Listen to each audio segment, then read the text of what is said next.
Disclaimer.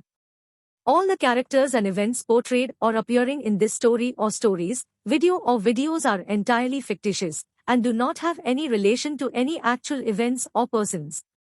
Any resemblance to real persons, animals, etc., living or dead, is purely coincidental. We do not intend to hurt the sentiments of any individual, community, sect, profession, caste, belief or religion.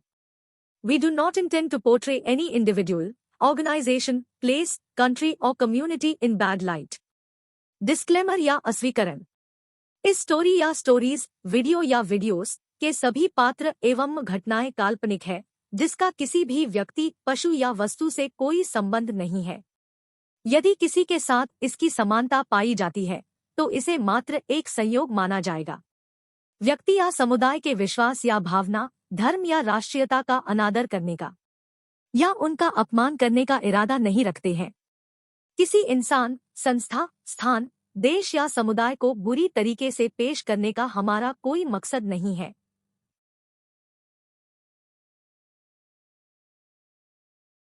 The international manhunt. नमस्ते प्रिय दर्शकों, आज हम आपके लिए अपराध, धोखे और सीमाओं से परे न्याय की निरंतर खोज की एक मनोरंजक कहानी लेकर आए हैं।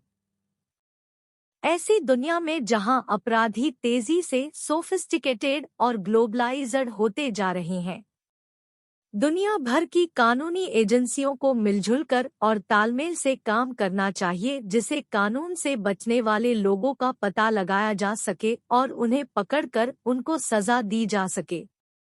हमारी आज की कहानी एक बहुमिलियन डॉलर के वित्तीय घोटाले के इर्दगिर्द घूमती है, जिसने भारत को हिलाकर रख दिया। वह मास्टरमाइंड जिसने इस वित्तीय घोटाले को अंजाम दिया, और हमारी कानून व्यवस्था जिसने अंतर्राष्ट्रीय स्तर पर जाकर न केवल उसे पकड़ा बल्कि उसे न्याय के कटघरे में लाकर खड़ा किया। 2016 में भारत एक बड़े वित्तीय घोटाले की चपेट में आ गया, जिसने देश को हिलाकर रख दिया। इस घोटाले की साजिश एक बड़े उद्यमी से अपराधी बने राघव मेहता ने रची थी, जो हजारों निवेशकों को धोखा देने में कामयाब रहा। धोखाधड़ी एक वित्तीय निवेश योजना के माध्यम से की गई थी, जिसने निवेशकों को अत्यधिक रिटर्न का वादा किया था, लेकिन अंततः अनगिनत परिवारों को वित्तीय बर्बादी में छोड़ दिया। अंततः जब यह घोटाला उजागर हुआ और जब तक अधिकारियों को इसकी भनक लगी, राघव पहले ही देश छोड़कर भाग चुका था। राघव के भागने की खबर फैलते ही लोगों का आक्रोश चरम पर पहुंच गया। इतने सारे जीवन की तबाही के लिए जिम्मेदार व्यक्ति का पता लगाने और उसे पकड़ने के लिए भारतीय अधिकारियों पर दबाव बढ़ने लगा। इस प्रकार एक अंतर्राष्ट्रीय तलाशी अभियान शुरू हुआ। बिल्ली और चूहे का यह खेल जो कई महाद्वीपों तक फैला हुआ था।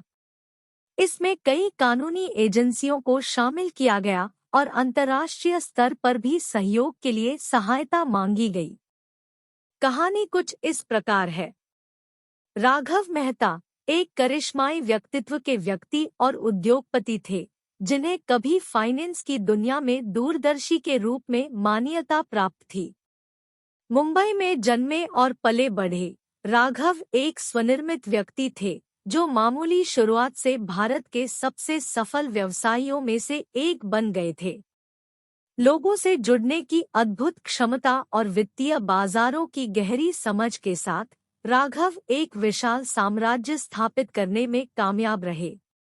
किसी को भी नहीं पता था कि इस सफलता की आड़ के पीछे धोखे और फरेब का एक बहुत बड़ा जाल बुना हुआ है। राघव का साम्राज्य पोंजी स्कीम पर बनाया गया था, एक ऐसा निवेश घोटाला जहां नए निवेशकों की पूंजी का उपयोग करके पहले के निवेशकों को रिटर्न का भुगतान किया जाता था। राघव की कंपनी सिक्योर इन्वेस्टमेंट्स ने प्रति माह 40% तक के अविश्वसनीय रिटर्न का वादा किया, जिससे हजारों लोगों को अपनी मेहनत की कमाई इस योजना में डालने के लिए प्रेरित किया गया। सिक्योर इन्वेस्टमेंट्स ने स्टॉक, रियल एस्टेट और कमोडिटीज सहित एसेट्स के विभिन्न पोर्टफोलियो में निवेश करने का दावा किया करते थे। चमकदार ब्रोचर और मार्केटिंग कैंपेन्स के माध्यम से भ्रम पैदा किया करते थे, जिसने सबसे चतुर से चतुर निवेशक भी मूर्ख बन जाया करते थे। जैसे जैसे योजना बढ़ती गई, पीड़ितों की संख्या भी बढ़ती गई। जीवन के सभी क्षेत्रों के लोगों ने बेहतर भविष्य की उम्मीद में अपनी बचत की सारी पूंजी राघव की कंपनी सिक्योर इन्वेस्टमेंट्स में निवेश कर दी। सेवानिवृत्त युवा प्रोफेशनल्स, छोटे व्यवसाय के मालिक सभी वित्तीय सुरक्षा के वादे से आकर्षित हुए। लेकिन जब यह योजना ध्वस्त हो गई तो प्रभाव विनाशकारी था। हजारों परिवारों ने अपनी जीवन भर की बचत खो दी, जिससे वे आर्थिक रूप से बर्बाद हो गए। कहानियां दिल दहला देने वाली थी। बुजुर्ग दंपतियों के पास कुछ भी नहीं बचा था। माता पिता अपने बच्चों की शिक्षा के लिए भुगतान करने में असमर्थ थे और कड़ी मेहनत करने रोज अपना गुजारा करने वाले व्यक्ति रातों रात बर्बाद हो गए थे। जैसे ही इस घोटाले की जानकारी लोगों तक पहुंची, जनता का आक्रोश चरम पर पहुंच गया था। पूरे प्रदेश में विरोध प्रदर्शन शुरू हो गए। पीड़ितों ने सरकार से न्याय की मांग की। मीडिया की सुर्खियां तेज हो गई और मामला सुर्खियों में आने लगा। भारतीय अधिकारियों पर जनता का दबाव बहुत अधिक बढ़ने लगा। सरकार ने तुरंत कार्रवाई का वादा किया और सेंट्रल ब्यूरो ऑफ (CBI) और एनफोर्समेंट डायरेक्टरेट (ED) को दोषियों को न्याय के कटघरे में लाने का काम सौंपा। हालांकि एक महत्वपूर्ण समस्या यह थी कि राघव मेहता गायब हो गए थे।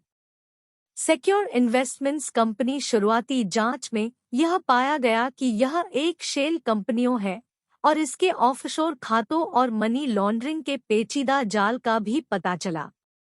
राघव ने धन को निकालने और अवैध धन के निशान को छिपाने के लिए लेनदेन के एक जटिल नेटवर्क का उपयोग किया था। लेकिन जब अधिकारियों ने गहन जांच शुरू की तो राघव का कहीं भी पता नहीं चला। यह स्पष्ट हो गया कि उसने अपने भागने की योजना सावधानीपूर्वक पहले से ही बनाई थी। जाली दस्तावेजों और कई फर्जी नामों का उपयोग करके राघव बिना पहचाने देश छोड़ने में कामयाब रहा था। उसका ठिकाना एक रहस्य था और अंतर्राष्ट्रीय स्तर पर उसकी तलाशी अभियान शुरू होने वाली थी। घोटाला उजागर होने से पहले ही चेतावनी के संकेत मिलना शुरू हो गए थे कि कंपनी में कुछ गड़बड़ होने वाली है। जैसे जैसे अधिक से अधिक निवेशक इस योजना में शामिल होते गए, राघव के लिए वादा किए गए रिटर्न को पूरा करना कठिन होता गया। निवेशकों को भुगतान में देरी होने लगी और कंपनी की वित्तीय परेशानियों के बारे में अफवाहें फैलने लगी। यह महसूस करते हुए कि वह अपने निवेशकों को वादा किया गया रिटर्न नहीं दे पाएगा, उसने कंपनी बंद करने का निश्चय किया और राघव ने भागने की योजना बनाना शुरू कर दिया था। राघव का गायब होना एक सुनियोजित योजना थी। वह जानता था कि एक बार घोटाला उजागर हो गया तो अधिकारी उसके पीछे पड़ जाएंगे। विश्वसनीय सहयोगियों के एक नेटवर्क का उपयोग करते हुए उन्होंने अपनी संपत्ति को समेटना शुरू किया और धन को विदेशी खातों में स्थानांतरित करना शुरू कर दिया। उसने कई फर्जी पहचानें बनाकर फर्जी पासपोर्ट हासिल किए। उन्होंने सावधानीपूर्वक अपने मार्ग की योजना बनाई और भारत के साथ मजबूत रिश्ते और संधि वाले देशों से परहेज किया और ऐसे देश और स्थान चुने जहां वह आसानी से घुल मिल सके। अधिकारियों को चकमा देने और आसानी से भागने के लिए राघव झूठे सुराग जगह जगह छोड़ने लगा। उसने जानबूझकर अपने नकली पासपोर्ट में से एक का इस्तेमाल उस देश के लिए उड़ान बुक करने के लिए किया जहां उसे जाने का उसका कोई इरादा नहीं था। फिर उसने एक अलग फर्जी नाम का उपयोग करते हुए उसके विपरीत दिशा में यात्रा की। उन्होंने दूसरे लोगों से कम्युनिकेशन स्थापित करने के लिए एन्क्रिप्टेड मैसेजिंग सर्विसेज का उपयोग किया और अपना स्वरूप भी बदल लिया। यहाँ तक कि उसने अपने ठिकाने के बारे में अफवाहें फैलाईं, जिससे अधिकारियों और जांचकर्ताओं की मुश्किलें और बढ़ गई। राघव के भागने में उसके सहयोगियों के एक अंतर्राष्ट्रीय नेटवर्क ने बहुत सहायता की, जिन्होंने उसे विभिन्न चरणों में संसाधन और सहायता प्रदान की। सीमा पार करने में मदद करने से लेकर विदेशों में सुरक्षित घरों की व्यवस्था करने तक, इन सहयोगियों ने राघव को कानून से आगे रखने में महत्वपूर्ण भूमिका निभाई। इस नेटवर्क में संगठित अपराध से संबंध रखने वाले व्यक्ति, भ्रष्ट अधिकारी और घोटाले से लाभान्वित हुए व्यक्ति शामिल थे। एक बार जब राघव ने सफलतापूर्वक भारत छोड़ दिया, तो उन्होंने निरंतर गतिशीलता और सतर्कता का जीवन व्यतीत किया। वह दक्षिण अमेरिका, अफ्रीका और यूरोप के देशों के बीच घूमते रहे और एक ही स्थान पर बहुत लंबे समय तक रहने से बचते रहे। उन्होंने डिजिटल ट्रांजैक्शन से बचने के लिए कैश से लेन देन का इस्तेमाल किया और बाहरी दुनिया के साथ कम्युनिकेशन करने के लिए भरोसेमंद सहयोगियों के एक छोटे समूह का इस्तेमाल किया। वह लगातार अपना रूप बदलते रहे और वह अपरिचित क्षेत्रों में घूमा करते और कम्युनिकेशन के लिए स्थानीय लोगों से संपर्क किया करते थे। समय के साथ राघव को विश्वास होने लगा कि वह सफलतापूर्वक जांचकर्ताओं के पकड़ से बच गया है। तीव्र मीडिया कवरेज, लोगों का सार्वजनिक आक्रोश और धरना प्रदर्शन भी कम हो गया था और उन्हें लगने लगा था कि अधिकारियों ने उन्हें ढूंढना और उनका पीछा करना छोड़ दिया है। वह अपनी गतिविधियों और कम्युनिकेशन में सावधानी बरतना कम करने लगे थे। सुरक्षा की यह झूठी भावना अंततः उनके पतन और विनाश का कारण बनी, क्योंकि अधिकारी अभी भी सक्रिय रूप से उनके खिलाफ सुराग और पुख्ता सबूत हासिल करने में लगे हुए थे और उसके खिलाफ कड़ा मामला बना रहे थे। जब यह स्पष्ट हो गया कि राघव मेहता देश से भाग गया है, तो भारतीय अधिकारियों ने तुरंत देशव्यापी तलाशी अभियान शुरू कर दिया। सेंट्रल ब्यूरो ऑफ (सीबीआई) ने राघव का पता लगाने के लिए विभिन्न कानून एनफोर्समेंट एजेंसियों के साथ संपर्क करते हुए मोर्चा संभाला। उन्होंने राघव के सभी सहयोगियों की जांच करना, उनकी संपत्तियों को जब्त करना और उसके वित्तीय लेनदेन की जांच करना शुरू कर दिया। उनके प्रयासों के बावजूद राघव का कहीं भी पता नहीं चल रहा था। राघव के घोटाले और उसके अंतर्राष्ट्रीय पलायन का मतलब था उसके लिए कई एजेंसियों को एक साथ काम करना पड़ा। दी एनफोर्समेंट (ईडी) मामले के मनी लॉन्ड्रिंग पहलू की जांच के लिए शामिल हुआ। इंटेलिजेंस (आईबी) ने राघव के लापता होने से पहले उसकी गतिविधियों के बारे में जानकारी प्रदान की। द मिनिस्ट्री ऑफ (MEA) ने दुनिया भर के इमिग्रेशन अथॉरिटीज को सतर्क करते हुए राघव के खिलाफ लुकआउट नोटिस जारी कर दिया। राघव की तलाश में अधिकारियों को कई चुनौतियों का सामना करना पड़ा। नकली पहचान और जाली दस्तावेजों के इस्तेमाल से उसकी गतिविधियों पर नजर रखना बहुत मुश्किल हो गया था। उसने पैसे के लेनदेन को छिपाने के लिए शेल कंपनियों और ऑफशोर खातों के नेटवर्क का उपयोग करते हुए अपने ट्रैक को अच्छी तरह से कवर किया था। मामले की अंतर्राष्ट्रीय प्रकृति ने केस की कई जटिलता की परतें जोड़ दी, क्योंकि अधिकारियों को विभिन्न कानूनी एजेंसियों को संपर्क करना पड़ा और विदेशी लॉ एनफोर्समेंट साथ मिलकर काम करना पड़ा। सफलता तब मिली जब जांचकर्ताओं को राघव द्वारा छोड़े गए एक छिपे हुए डिजिटल निशान का पता चला। उसके एन्क्रिप्टेड संचार को डिकोड करके और ऑनलाइन लेनदेन का विश्लेषण करके वे कुछ ऐसे व्यक्तियों की पहचान करने में कामयाब हुए जिन्होंने उसके भागने में उसकी सहायता की थी। इस उपलब्धि ने उन्हें विभिन्न देशों में राघव द्वारा उपयोग किए जाने वाले सुरक्षित घरों की एक श्रृंखला तक पहुंचाया। हालांकि वह आगे बढ़ चुका था, लेकिन इन स्थानों से उसके ठिकाने के बारे में बहुमूल्य सुराग मिले। जैसे जैसे जांच आगे बढ़ी, यह स्पष्ट हो गया कि राघव अब भारत में नहीं है। भारतीय अधिकारियों ने इंटरपोल से संपर्क किया, जिसने राघव की गिरफ्तारी के लिए रेड नोटिस किया। इस अंतर्राष्ट्रीय रेड अलर्ट ने 194 देशों में लॉ एनफोर्समेंट राघव को एक मोस्ट वांटेड क्रिमिनल के रूप में सूचित किया। राघव को पूरी दुनिया में ट्रैक करने का अंतर्राष्ट्रीय प्रयास आधिकारिक तौर पर शुरू हो गया था। भारतीय अधिकारियों ने अपने विभिन्न देशों के मित्र एजेंसियों के अधिकारियों के साथ मिलकर काम किया। उन्होंने राघव के अपराधों, उसके अज्ञात नामों और उसकी सारी गतिविधियों की सारी जानकारी और सबूत खुफिया एजेंसीज को प्रदान किए। राघव के संभावित स्थानों को जांच करने और उसके खिलाफ मामला बनाने में अंतर्राष्ट्रीय सहयोग महत्वपूर्ण साबित हुआ। सभी प्रयासों और अंतर्राष्ट्रीय सहयोग के साथ भारतीय अधिकारियों द्वारा राघव की निरंतर खोज के परिणाम मिलने लगे। राघव के लिए सभी जगह के दरवाजे बंद हो रहे थे और उसके बचने के विकल्प कम होते जा रहे थे। इस अंतर्राष्ट्रीय अभियान के अंतिम अध्याय के लिए मंच तैयार किया जा रहा था।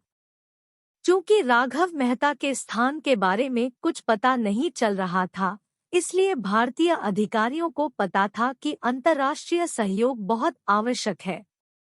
इंटरपोल के रेड नोटिस दुनिया भर की कानूनी एनफोर्समेंट एजेंसियों को राघव की वांछित भगोड़े की स्थिति के बारे में सचेत कर दिया। इस ग्लोबल अधिसूचना ने विभिन्न देशों में संसाधन जुटाने और सूचना साझा करने में एक महत्वपूर्ण उपकरण के रूप में कार्य किया।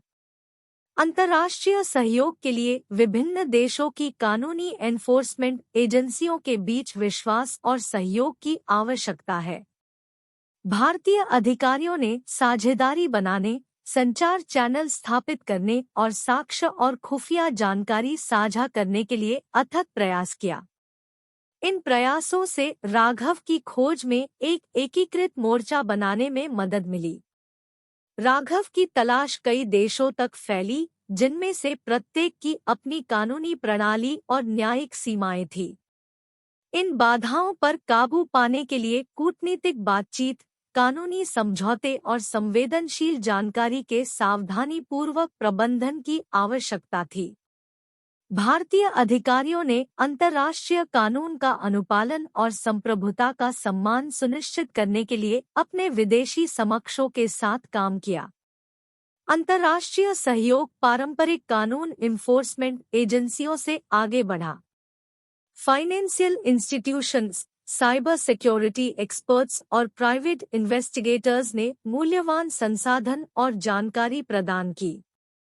भारतीय अधिकारियों ने राघव के वित्तीय लेनदेन का पता लगाने, डिजिटल सबूतों का विश्लेषण करने और नए सुरागों को उजागर करने के लिए इन सभी एजेंसियों का उपयोग किया। अंतर्राष्ट्रीय सहयोग ने भारतीय अधिकारियों को विभिन्न महाद्वीपों में राघव की गतिविधियों पर नजर रखने में सक्षम बनाया। उन्हें उसके संभावित स्थानों, यात्रा पैटर्न और ज्ञात सहयोगियों के बारे में समय समय पर जानकारी मिली। इस वास्तविक समय की बुद्धिमत्ता ने उन्हें राघव से एक कदम आगे कर दिया। प्रत्यर्पण संधियों ने अंतर्राष्ट्रीय सहयोग में महत्वपूर्ण भूमिका निभाई। देशों के बीच इन तरह की कानूनी समझौतों ने राघव को पकड़ने पर उसकी गिरफ्तारी और स्थानांतरण की सुविधा प्रदान की।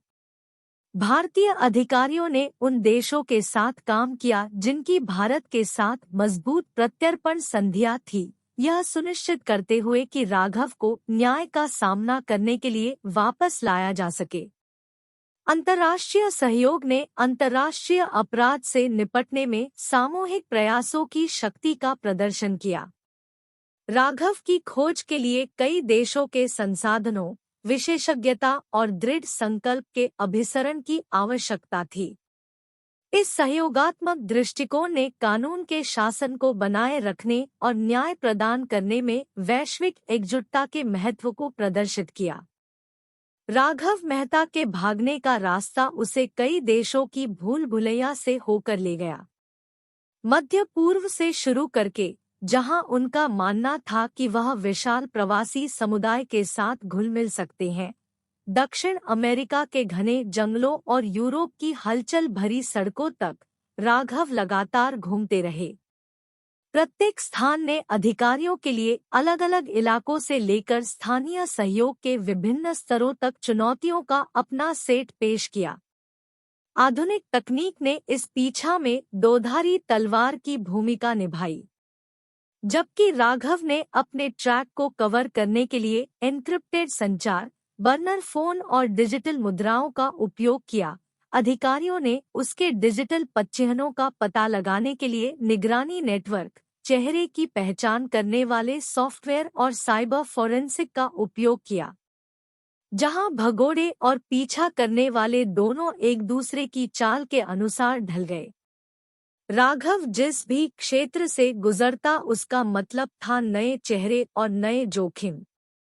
भारतीय अधिकारी और उनके अंतर्राष्ट्रीय सहयोगी जमीनी स्तर पर खुफिया जानकारी इकट्ठा करने के लिए स्थानीय मुखबिरों, गुप्त एजेंटों और गुप्त अभियानों पर निर्भर थे। इनमें से कुछ एजेंटों ने राघव की अगली चालों के बारे में मूल्यवान जानकारी प्रदान करने के लिए अपनी जान जोखिम में डालकर उसके अंदरूनी घेरे में घुसपैठ की। राघव कोई नौसिखिया नहीं था। वह जानता था कि उसका पीछा किया जा रहा है और पीछा करने को और अधिक जटिल बनाने के लिए और उनका ध्यान भटकाने के लिए व्यवस्थाएं की।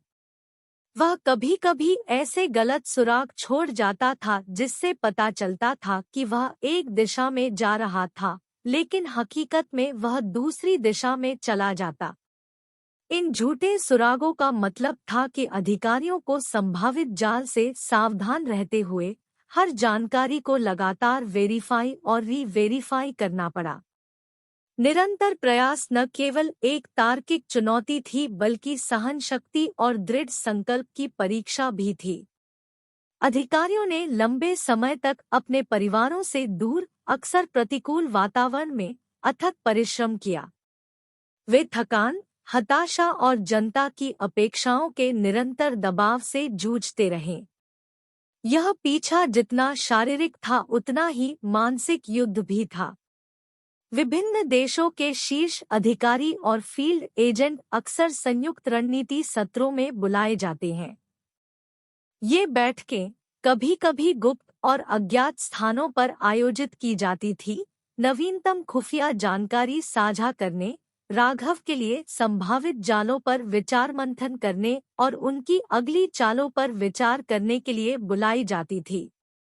जैसे जैसे दिन हफ्तों में और हफ्ते महीनों में बदलते गए, राघव पर लगातार दबाव पड़ने लगा। कई एजेंसियों के संयुक्त प्रयासों, खुफिया सूचनाओं के निरंतर प्रवाह और कड़े होते अंतर्राष्ट्रीय जाल ने उसके लिए आगे बढ़ना चुनौतीपूर्ण बना दिया।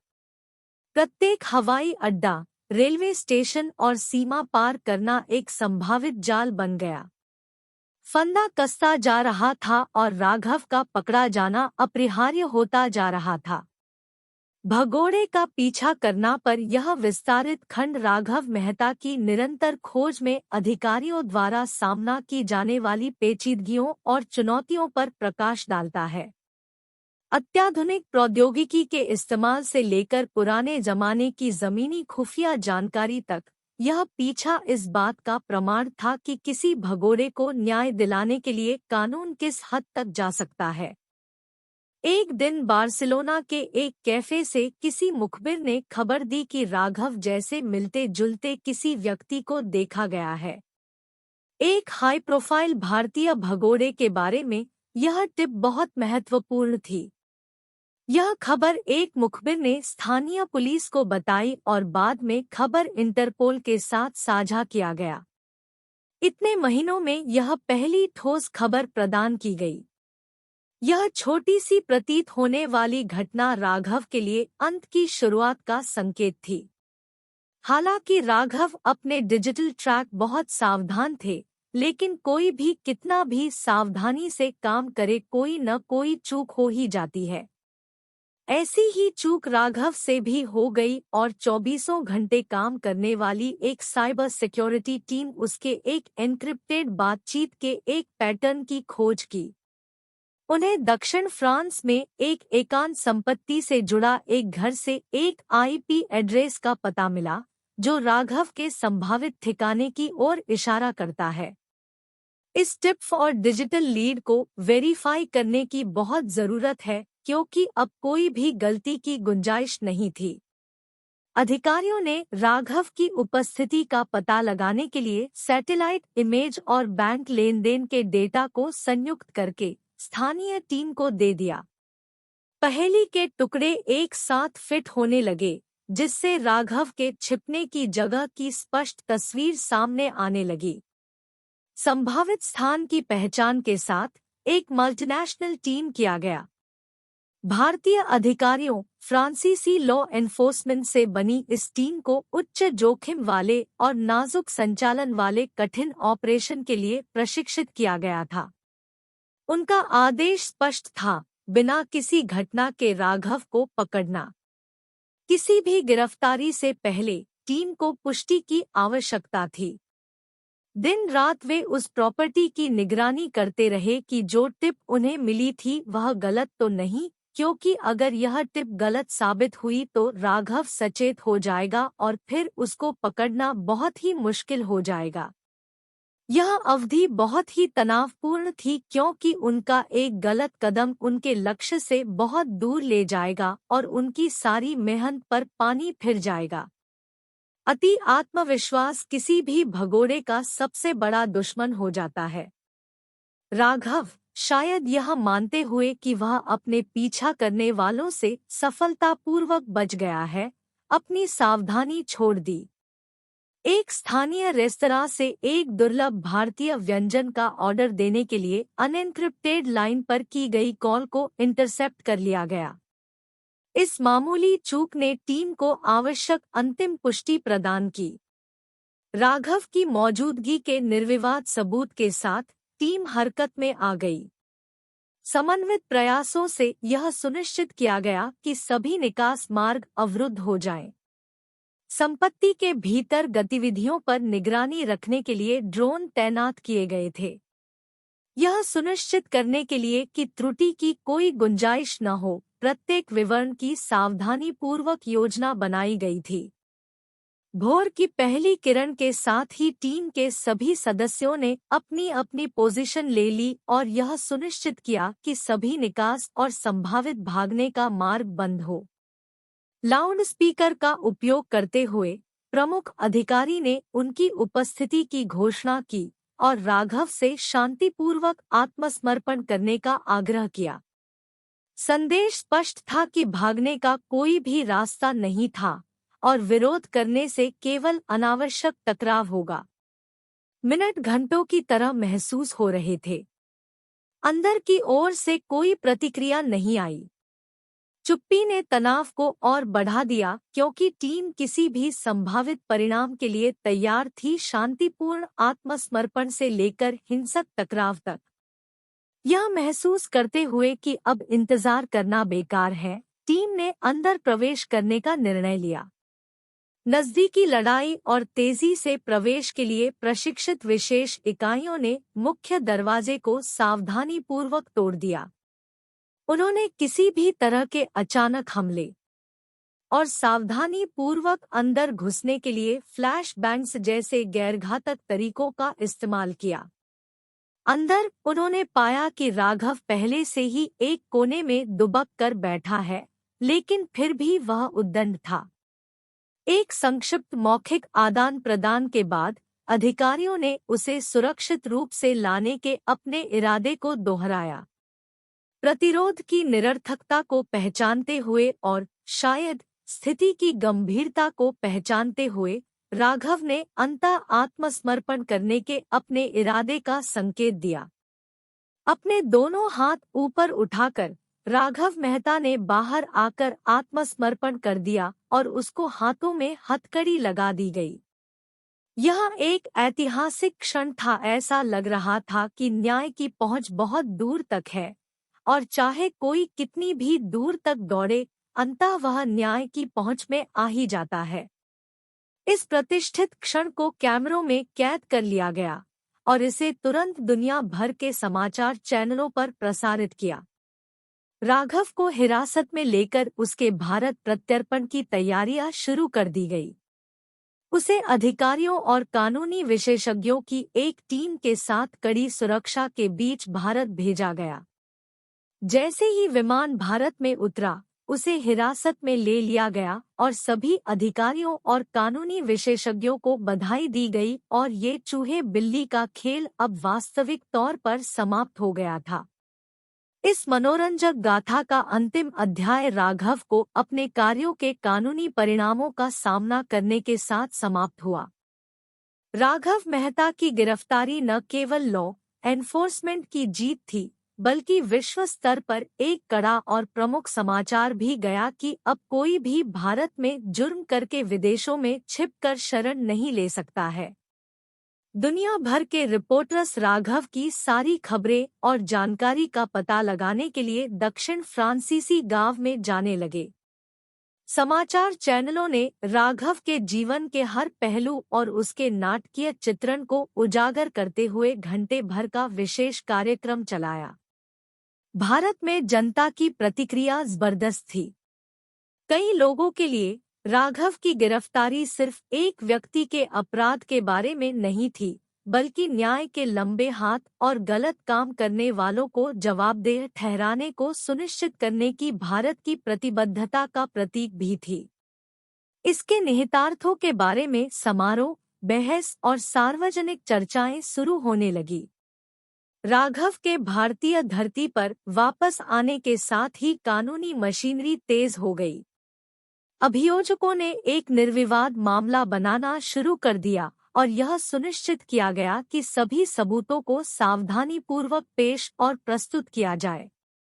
उसके अपराधों की भयावहता और इसमें शामिल अंतर्राष्ट्रीय आयामों को देखते हुए मुकदमा जल्द से जल्द निपटाया जाए। दुनिया भर में लॉ एनफोर्समेंट एजेंसियों ने ऑपरेशन की सफलताओं और चुनौतियों पर विचार करने के लिए इस अवसर का लाभ उठाया।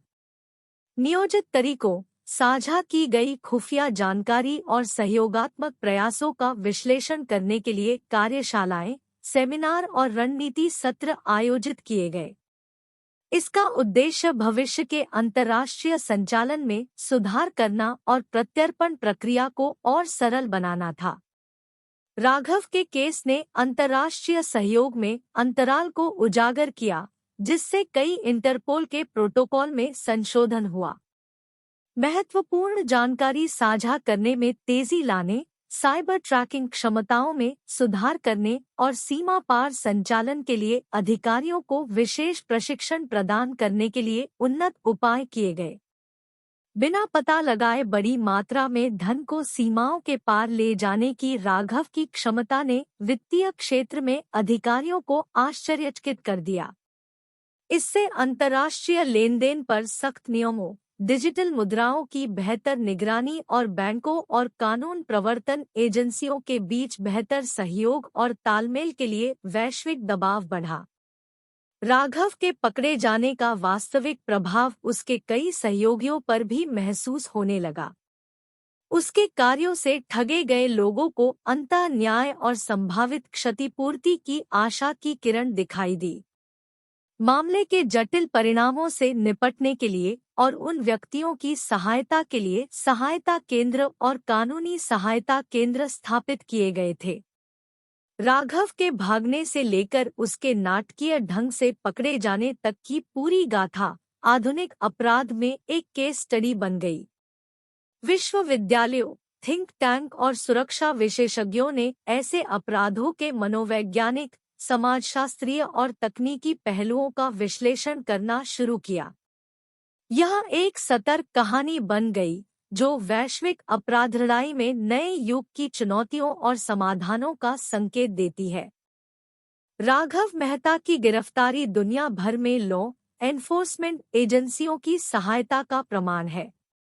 यह इस विश्वास को रेखांकित करता है कि चाहे कितना भी समय लगे या अपराधी कितनी भी दूर भाग जाए, जीत हमेशा न्याय की ही होती है।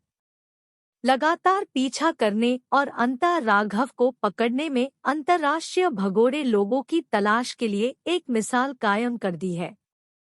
इस खोज से प्राप्त मुख्य निष्कर्षों में से एक अंतर्राष्ट्रीय सहयोग की शक्ति है।